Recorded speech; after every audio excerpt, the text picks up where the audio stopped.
Assalamualaikum warahmatullahi wabarakatuh.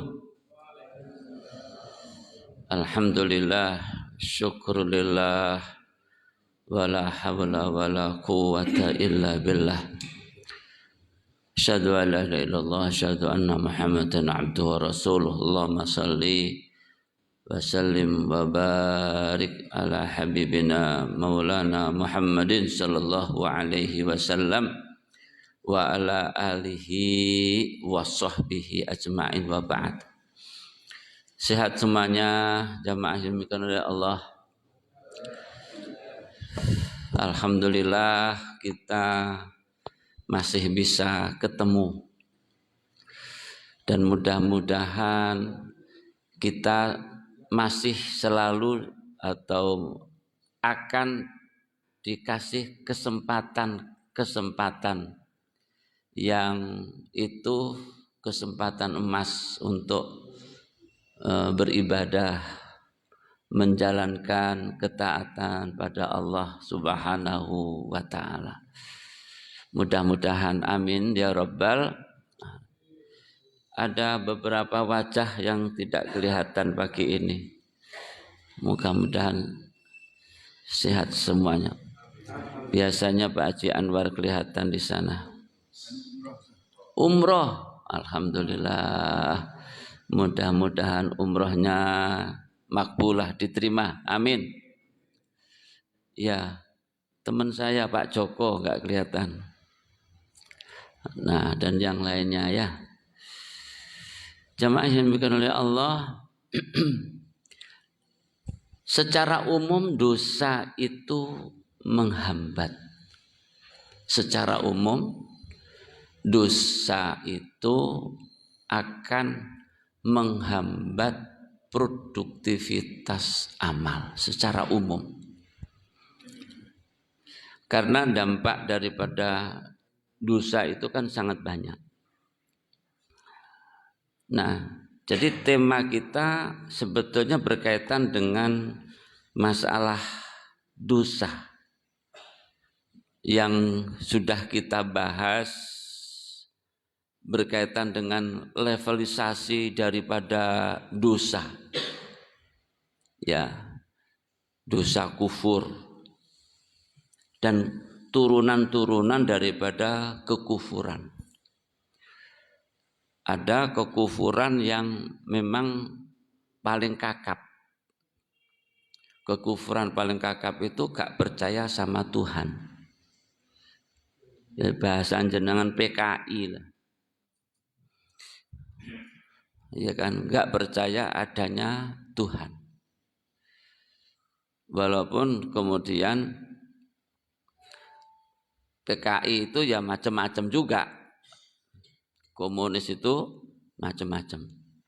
Tapi akar masalah yang utama pada PKI komunis adalah gak percaya adanya Tuhan. Dulu sering sekali bagaimana mereka selalu menjelek-jelekan agama dengan pola-polanya.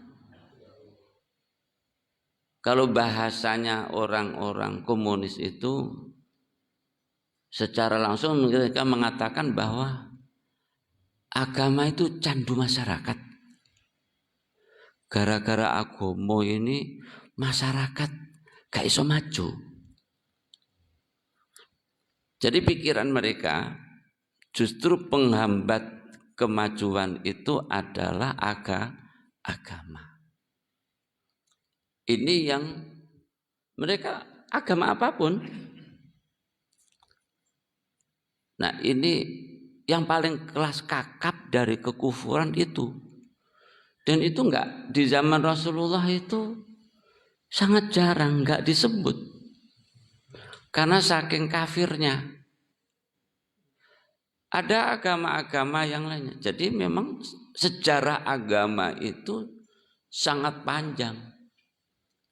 Tapi justru di akhir zaman muncullah ya sekte yang enggak percaya adanya Tuhan. Apapun bentuk daripada Tuhan. Nah, baru kemudian di bawahnya lagi kufur musyrik, kufur Yahudi, kufur Nasrani, dan seterusnya. Intinya semuanya itu bermuara pada satu, syirik. Kekufuran itu yang utamanya adalah karena syiriknya itu. Sehingga kalau orang itu melakukan syirik, maka seluruh amal-amalnya sudah terhapus oleh kesyirikannya. Tentu yang dimaksudkan di sini adalah syirik akbar. Innallaha la yaghfiru ayyushraka bih wa yaghfiru ma duna dzalika la in asyrakta la yahbatanna amaluk. Di surat Az-Zumar katakan, la in asyrakta, jika kamu melakukan dosa syirik, la yahbatanna amaluk, maka seluruh amal-amalmu terhapus oleh dosa yang namanya syirik. Batal. Seperti orang yang sholat, ya enggak, di akhir tahiyatnya belum salam, sudah kentut. Kentut ini membatalkan sholat dari takbiratul ihram sampai salam. Layah batonna amalu. Na'udzubillahi min dzalik. Masya Allah. Syekh Kabir. Waalaikumsalam warahmatullahi wabarakatuh. Ini yang harus kita waspadai. Kemudian baru level di bawahnya ya, dosa besar. Dosa besar yang paling sangat ditakuti itu setelah syirik, justru para ulama menyebutkan bid'ah. Tapi jangan kemudian nggak milah-milah bid'ah. Ada bid'ah kubro. Yang bid'ah kubro ini memang akhirnya membawa kepada kekufuran. Nah, inilah jamaah yang dimuliakan oleh Allah kalau kita lihat. Jadi dari dosa, ketika dosanya semakin tinggi, semakin dosanya semakin besar, maka dampaknya kepada amal soleh juga semakin besar. Yang saya contohnya uququl walidain. Apa uququl walidain? Durhaka. Durhaka itu adalah termasuk dosa yang paling menghambat amal soleh. Wallahu alam apakah ada hadis, tapi yang jelas sering sekali para ulama menyebutkan dampak daripada durhaka kepada orang tua itu di dunia sudah dirasakan. Sebaliknya juga ketika orang itu birrul walidain, itu dampaknya di dunia juga besar. Maka kita dapati sering pengalaman orang ya, pengalaman orang. Orang yang baktinya kepada orang tua sangat luar biasa. Itu urusan-urusannya itu sering dimudahkan. Gini apa betul? Sebaliknya nyun sewu, ketika orang itu gak disenangi wong tuane. Wong tuane sangat kecewa sekali. Itu sangat menghambat. Maka ada hadis kalau nggak salah, ridallah fi ridal walidain wa sukhtullah fi sukhtil walidain. Tapi ada yang lebih berat daripada ini kan, termasuk yang namanya durhaka itu kan tinggi banget. Tapi Rasul pernah ingatkan, yang menjadikan rusaknya tatanan apa itu? Riba.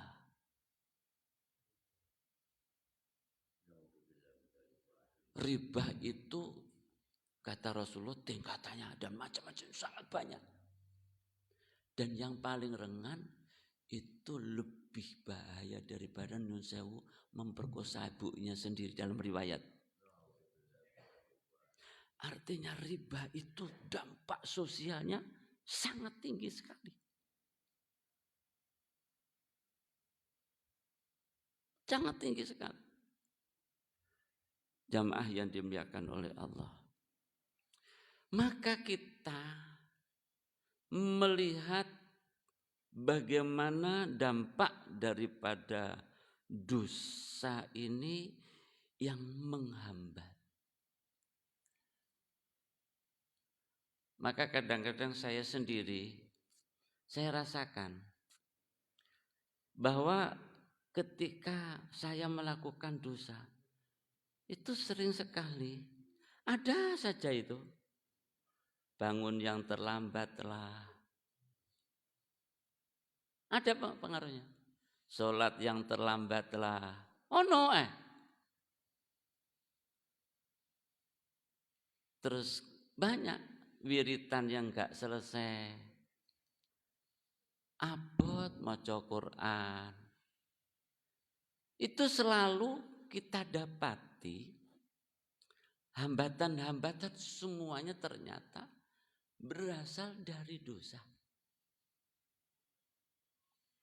Makanya kenapa Rasulullah Shallallahu Alaihi Wasallam, khalifah-khalifah itu ketika mereka mengkomandokan tentara-tentaranya menghadapi musuh, itu selalu mengingatkan, saya enggak khawatir kalian itu menghadapi musuh. Yang saya khawatirkan itu jika kalian berbuat dosa yang menghambat kemenanganmu. Jadi dosa inilah yang menghambat kita itu berjaya. Aja disalahne wong liya. Kita sering kan melempar kesalahan kepada orang lain. Oh ya musuhnya ngene, ya ngene, seto. Ya awakmu ya apa? Ternyata kita dapati justru yang paling utama itu adalah umat Islam itu sendiri. Contohnya, kalau kita lihat di surat Al-Anfal. Di surat Al-Anfal itu banyak sekali teori-teori kemenangan dan kejayaan. Saya ambil terakhir daripada surat Al-Anfal. Kalau diawali dari bahwa mentalitas itu yang sering sekali menghambat, mentalitas egoisme yang menghambat. Yang berikutnya di pertengahan surat Al-Anfal Allah Subhanahu wa taala memberikan kaidah-kaidah kemenangan. Di akhir Allah Subhanahu wa taala mengingatkan kenapa terjadi kerusakan yang sangat hebat. Bukan hanya pada umat, tapi juga kepada tatanan dunia. Walladzina kafaru ba'duhum awliya'u ba'din illa taf'aluhu takum fitnatun fil ardi wa fasadun kabir. Jangan lihat di surat Al-Anfal ayat 73. Al-Anfal pinten 73. Allah memberikan kaidah umum.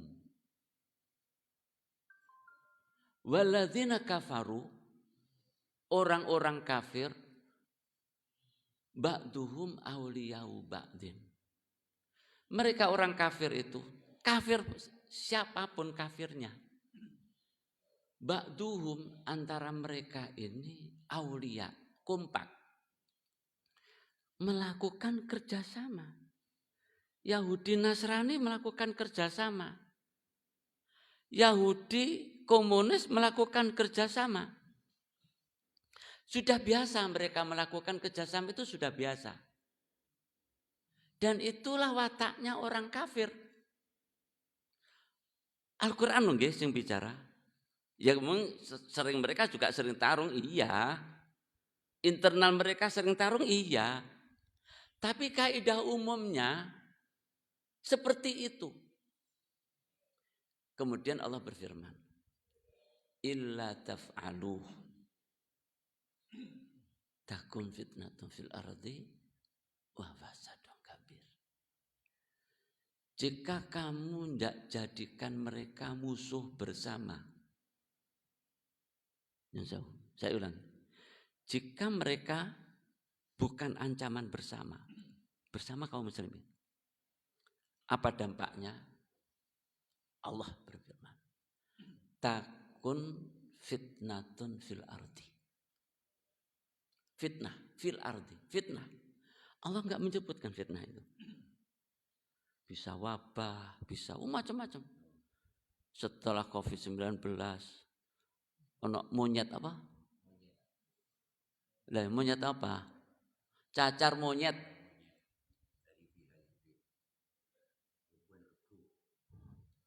Dan seterusnya.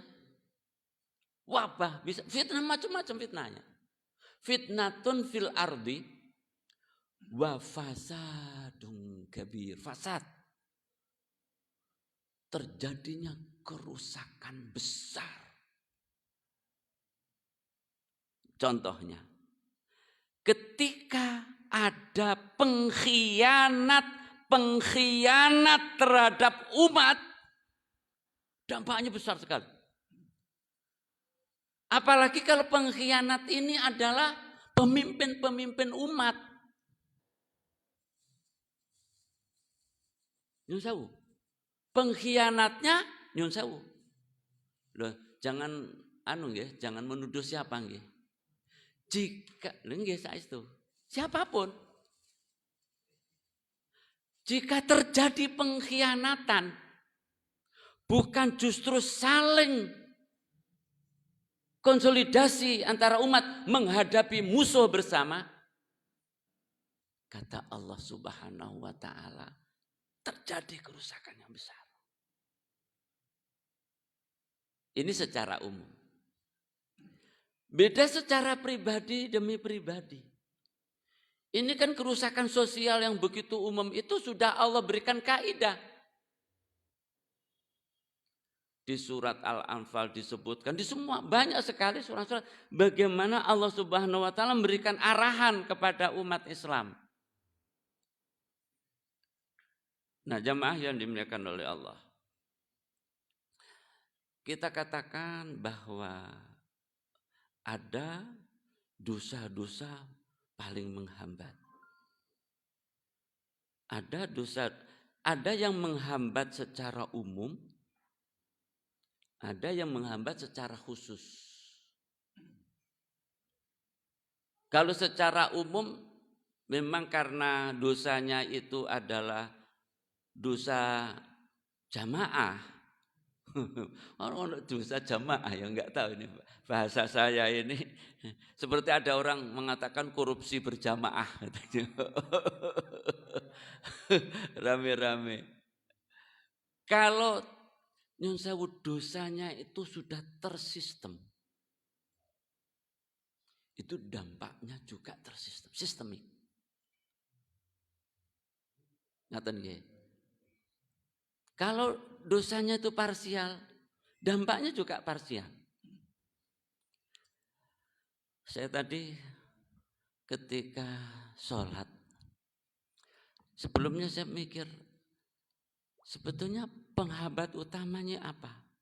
Kemudian ketika saya baca Al-Fatihah, saya temukan ada beberapa arahan di surat Al-Fatihah. Pertama kali kita dikenalkan tentang Allah Subhanahu wa taala. Alhamdulillahirabbil alamin, Ar-Rahmanir Rahim, Maliki Yaumiddin. Ma'rifatullah. Berikutnya, iyyaka na'budu wa iyyaka nasta'in. Kepadamu ya Allah kami, hanya kepadamu ya Allah kami menyembah. Kepadamu, hanya kepadamu mohon pertolongan. Saya ingat Ibnu Qayyim Al-Jauziyah dalam kitab Madarijus Salikin, ya, itu beliau sebutkan fi maqami iyyaka na'budu wa iyyaka nasta'in. Dalam kitab itu beliau sebutkan bahwa sebetulnya kebahagiaan manusia itu sudah secara umum dijelaskan di surat Al-Fatihah. Kuncinya dua, kunci utamanya dua. Ilm wal amal. Ilmu dan amal. Kalau kita lihat, ilmu yang disebutkan pertama kali ma'rifatullah. Ilmu yang paling tinggi, ilmu yang paling utama di surat Al-Fatihah apa? Ma'rifatullah. Setiap kita ini makrifahnya beda-beda. Makrifatnya beda-beda. Ada orang yang hati dan pikirannya itu kuat. Makrifahnya kepada Allah. Artinya sangat cetek. Kalau kuat, sebagaimana disebutkan di dalam Al-Quran, innamal mu'minuna idza dzukirallah wajilat qulubuhum. Wa idza tuliyat 'alaihim ayatu zadatum iman. Itu kuat. Mudah koneknya. Mudah koneknya. Disebutkan nama Allah. Langsung kerentek. Langsung konek. Nyambung. Ayat dibaca langsung. Zadatum iman. Ini tipologi yang gini agak berat. Tapi setiap orang beda-beda. Ma'rifatullah. Kemudian yang berikutnya tentang ibadah. Iyyaka na'budu. Hanya kepada Allah. Ternyata para ulama ketika menyebutkan kenapa didahulukan iyyaka? Ikhlas. Saya melihat bahwa hambatan utama pada produktivitas amal kita itu masalah keikhlasan. Ketika kita ini kurang ikhlas, kita gak plong. Gak plong. Masalah ketulusan itu nyuwun sewu. Levelnya beda-beda. Ketulusan untuk orang kafir mungkin beda-beda. Ketulusan untuk kita mungkin berbeda. Tentu ketika kita orang Islam, berbeda ketulusan totalitasnya. Kalau kita kepada Allah Subhanahu wa taala, itu totalitas, iyyaka na'budu. Tapi ada lagi yang kedua, hambatannya itu isti'anah kita kurang. Kita ini kurang yakin dengan la haula wala quwata illa billah. Mungkin wiritan kita itu masih sedikit. Saya ingat ulama besar dulu sering sekali isti'anahnya itu, mohon pertolongan kepada Allah itu dimulai dari kapan? Dimulai dari mau sholat subuh. Setelah bangun itu ya tentu dengan tahajud, dengan istighfar, tentu itu. Tapi yang paling utama mereka andalannya apa? Isti'anah. Ya hayyun ya qayyum. Birahmatika astaghis. Istighosah. Istighosah itu enggak musiman. Terus-terus. Istighosah sering sekali jadi upacara. Bahkan kadang-kadang sering jadi orang aja ngono rek, suudzon niku. Politis. Ngono lho Pak, Rasulullah rada halus titik lho. Dijadikan sebagai ajang politis. Rasulullah ngajari istighosah itu setiap pagi. Astaghis. Apa setelah itu? Aslih li sya'ni kulla. Ya Allah, perbaiki ya Allah urusanku semua ya Allah. Istighosah. Itu diajarkan oleh para ulama, nampaknya mereka juga dari ajaran Kanjeng Nabi Shallallahu alaihi wasallam. Isti'anah. Isti'anah kita kepada Allah itu kurang. Coba jenengan rasakan produktivitas jenengan kalau jenengan bisa melakukan ini. Insya Allah. Jadi doa dan wirid itu senjata. Karena sering sekali yang menjadikan kendala itu dari diri kita sendiri. Mindset kita, jalan pikiran kita, dan seterusnya. Itulah penghambat utama. Jamaah yang dimuliakan oleh Allah. Masih ada waktu berapa menit? 5 menit, alhamdulillah masih ada waktu. Sekarang kita bicara tentang di antara penghambat yang sangat besar di antaranya. Yang sering juga kadang-kadang dilupakan. Selain kufur syirik. Apa? Nifaq. Kemunafikan.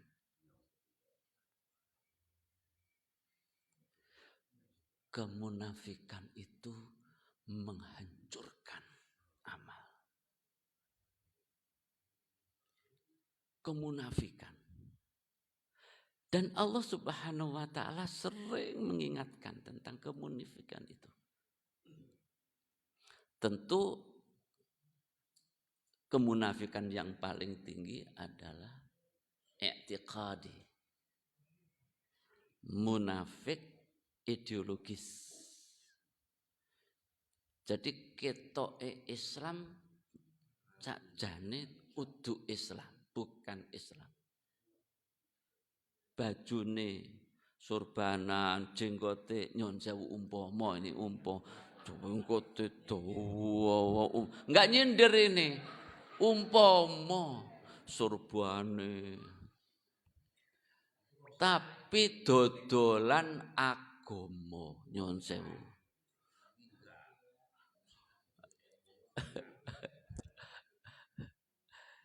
Jadi gayanya gaya pemuka.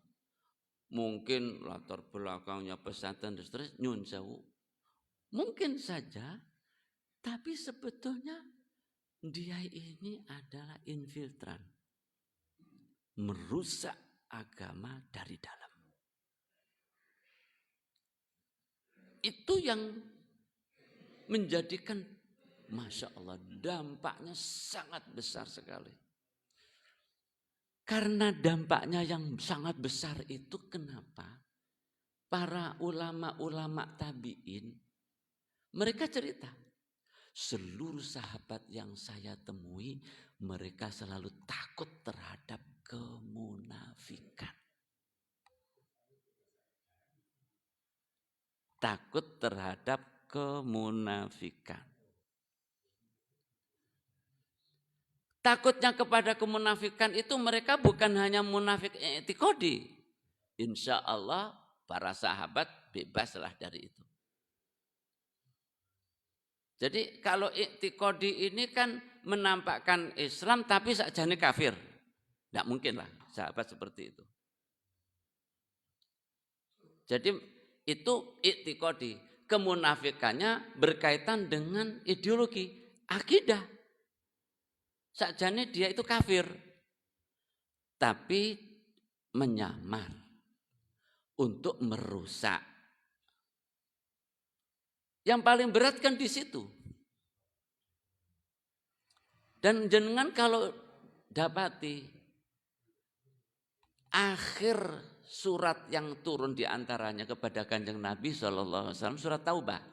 Surat Taubah itu termasuk surat-surat panjang yang paling terakhir.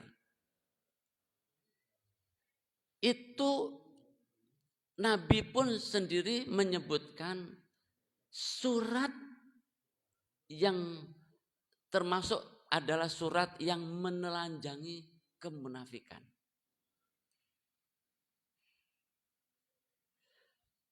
Di surat Taubah kalau jenengan baca, maka memberikan kesimpulan dampak daripada kemunafikan itu pada apa? Pada perjuangan.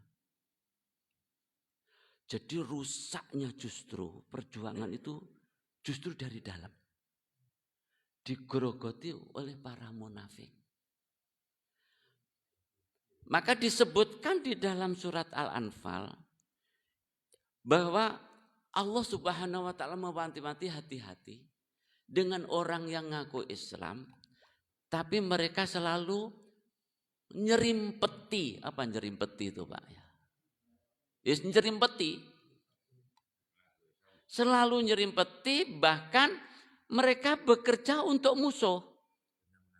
Mereka bekerja untuk musuh. Dan ini kita dapati surat Taubah bergambaran tentang bahayanya kemunafikan i'tiqadi. Apa bedanya Pak i'tiqadi dengan amali?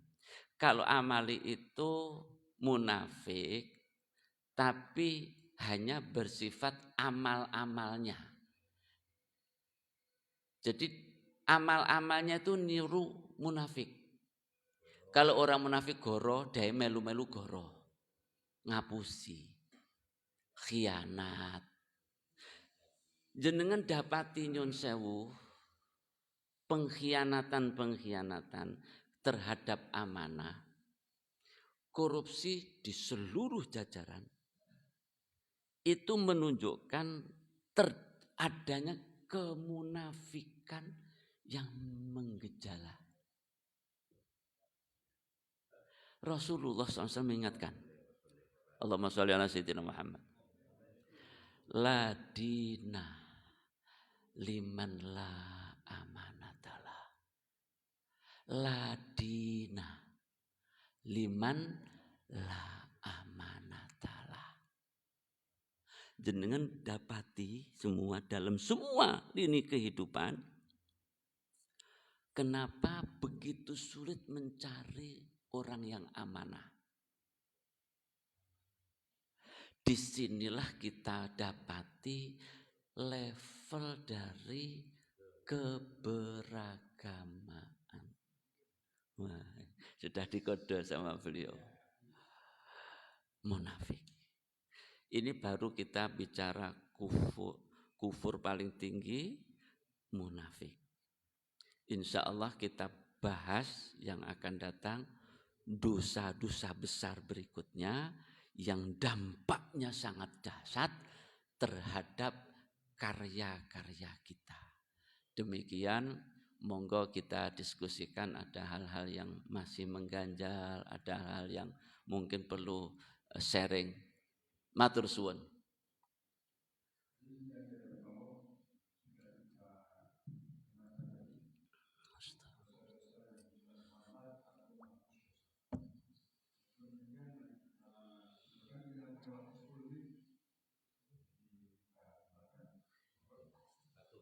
Monggo.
Betul itu, betul. Yang penting ada usaha. Ada usaha. Kalau ini kan sesuatu yang orang itu ada nyun sewu, kesadaran, dimulai dari kesadaran. Saya kurang ikhlas. Orang yang baik itu seperti ini. Saya masih banyak dosa yang menghambat. Yang paling utama itu. Kalau orang itu sudah ujub, udah hurur, ya ta, apalagi naudzubillah takabur, itu paling berat. Jadi orang kalau sudah merasa, wah aku Islam dijamin masuk surga, berbuat dosa apa. Nah inilah bid'ah yang sangat besar sekali menghambat orang untuk beramal soleh. Maka dikatakan diantaranya itu bid'ah murji'ah. Dalam sejarah namanya bid'ah murji'ah. Penghambat utama. Lek jenenge Islam wis dijamin masuk surga wis. Ada yang mengatakan sementing tahlil la ilaha illallah jamin masuk surga. Bahkan yang sewu ada yang kemudian ngojok-ngojok gak apa-apa korupsi, sementing malu aku umroh, entek kabeh korupsimu. Ya Allah ya Karim. Inilah yang merusak tatanan masyarakat. Bukan berarti bahwa umroh itu tidak menggelontor dosa, enggak, iya. Tapi kemudian membiarkan dia melegalkan itu yang sangat bahaya di antaranya. Jadi Pak Dadang, bahwa yang paling utama dari kita ini, bahwa kita ini punya mentalitas untuk bagaimana merubah dan berusaha mencari. Oh ya kok saya kok begini terus. Mungkin saya kurang ikhlas. Oh mungkin saya ada dosa yang menjadikan saya terlambat. Mungkin dan seterusnya. Kalau orang itu sudah punya mentalitas seperti itu, itulah yang diinginkan.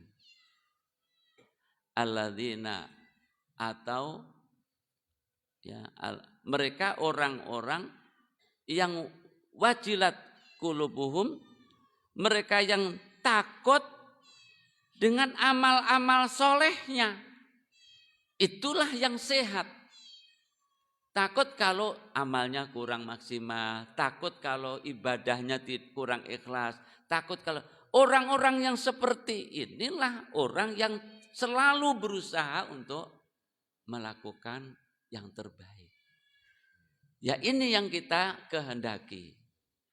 Cuman mungkin banyak beberapa hal, catatan-catatan yang mungkin perlu sekali untuk bagaimana kita memperbaiki. Di antaranya Mas Dadang, doa.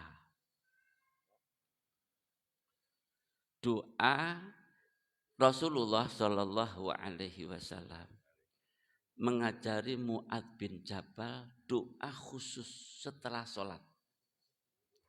Rasulullah memegang bahunya Mu'adz. Ya Mu'adz, inni uhibbuka fillah. La tada' dubura kulli sholah. Kata Rasulullah, Mu'adz, saya senang sekali sama kamu Mu'adz. Jangan tinggalkan setelah sholat. Apa kata beliau? Allahumma a'inni ala dzikrika wa syukrika wa husni ibadat. Dengan baca, dengan bacaan yang mantap, khusyuk. Mudah-mudahan Allah membantu.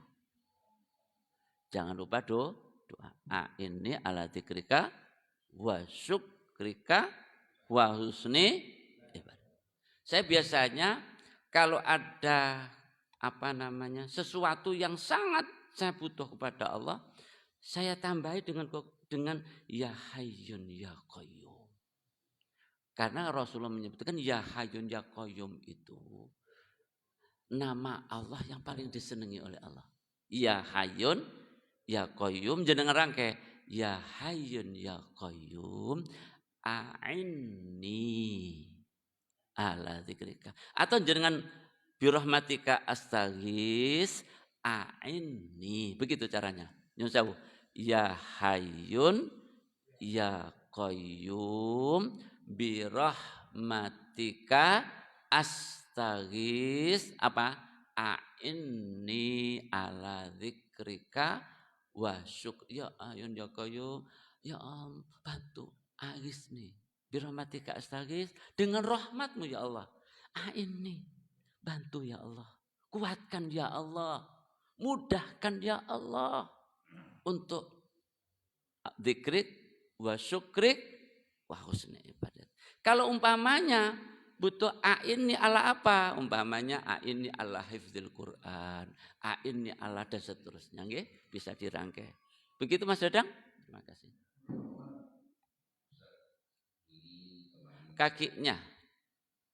Iya. Adab. Bukan kepada saya.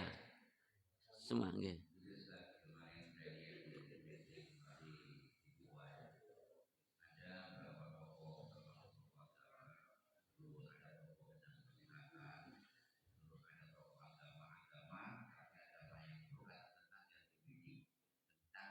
LGBT.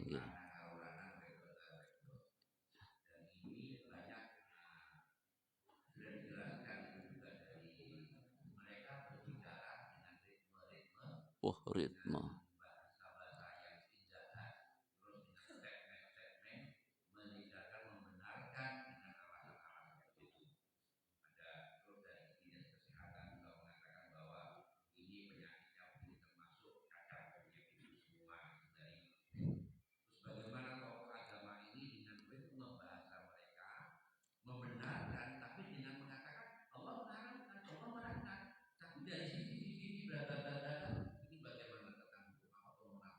Ritmenya itu yang nggak saya paham itu ritme.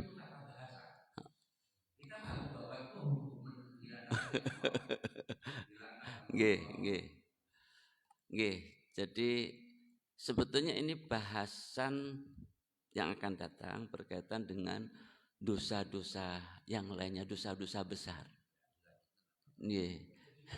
Jadi ini pertanyaan mendahului, enggak apa-apa, enggak apa-apa. Ini makomnya beda ini.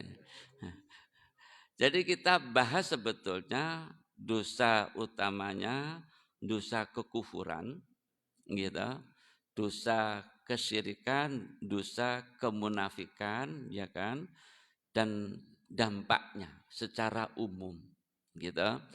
Tetapi untuk dosa besar yang akan datang kita bahas. Di antaranya kelainan seksual yang paling membahayakan bukan zina itu sendiri, tapi zina yang di situ seperti yang dilakukan oleh kaum Nabi Lut, Sodom. Nah, dalam sejarah Sodom itu sebuah daerah, di situ Nabi Lut ada, maka sekarang diistilahkan dengan sodomi. Supaya mengingatkan kita tentang Allah mengadab mereka. Artinya bahwa kita dapati dosa ini pengaruhnya sangat besar. Wallahu alam, ada isu, benar atau tidaknya saya tidak tahu, terjadinya gempa di Palu. Itu gempa yang tidak pernah terjadi di tempat lain. Satu desa ambles, ditelan bumi. Bagaimana rumah itu berjalan, tanahnya jalan. Gempanya ini gempa unik. Nyun sewu. Katanya di sana itu, daerah sana itu terkenal dengan LGBT-nya. Nyun sewu.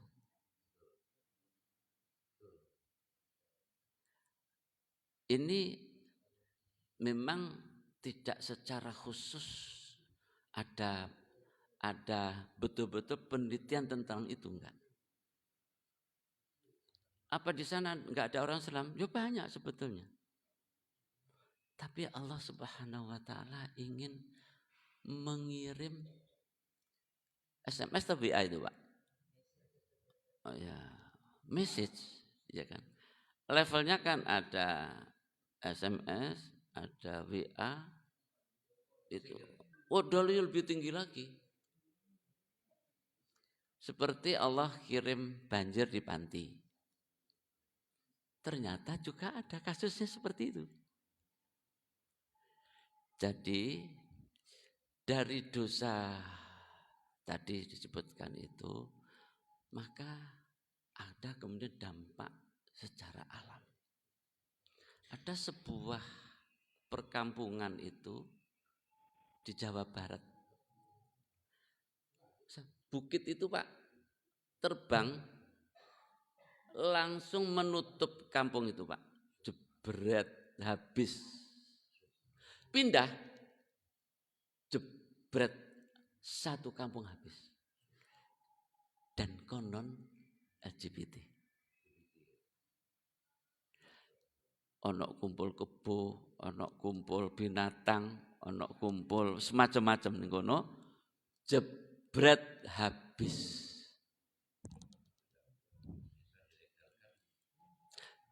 Jenengan tahu masih banyak yang akan datang saya ceritakan tentang termasuk isu-isu sekitar gempa di Melobo dan seterusnya, banyak sekali. Yang itu semua adalah dampak dari dosa besar. Wallahu alam. Jadi akan terjadi wabah-wabah atau bahkan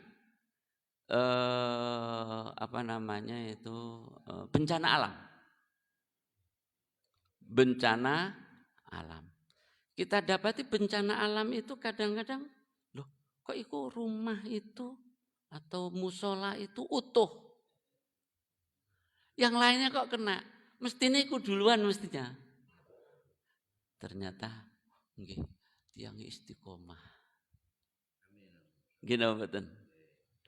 Tapi ada yang mungkin dia istiqomah tapi dia mengelegalkan podo-podo kenai. Nah, dan seterusnya, maka kita dapati bahwa begitu dahsyatnya kita dapati Allah Subhanahu wa taala mengirimkan sinyal-sinyalnya kepada kita. Masyarakat Indonesia, dan seterusnya. Saya dan teman-teman kiai lagi memantau hal-hal yang nanti akan merusak.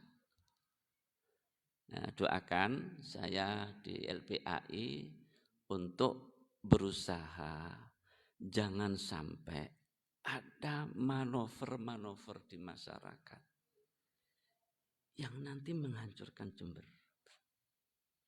Kalau tokoh-tokoh agamanya diam, pengaruhnya sangat besar. Nah, kami alhamdulillah ketemu dengan beberapa komponen untuk terus berusaha. Ini bahaya. Kita terus ngomong kepada aparat, ngomong kepada eksekutif, ngomong kepada legislatif, minta tolong, ayo. Ini bahaya. Karena kalau tidak ada amar ma'ruf nahi mungkar, meninggal. Ini termasuk bahasannya besok yang akan datang. Iki gara-gara tekoke ning kono iku malah aku malah kadoan. Kita teruskan yang akan datang nggih. Banyak hal yang harus kita bahas. Matur suwun Pak Sotik cekak. Alhamdulillah. Terima kasih, mohon maaf lahir batin. Assalamualaikum warahmatullahi wabarakatuh.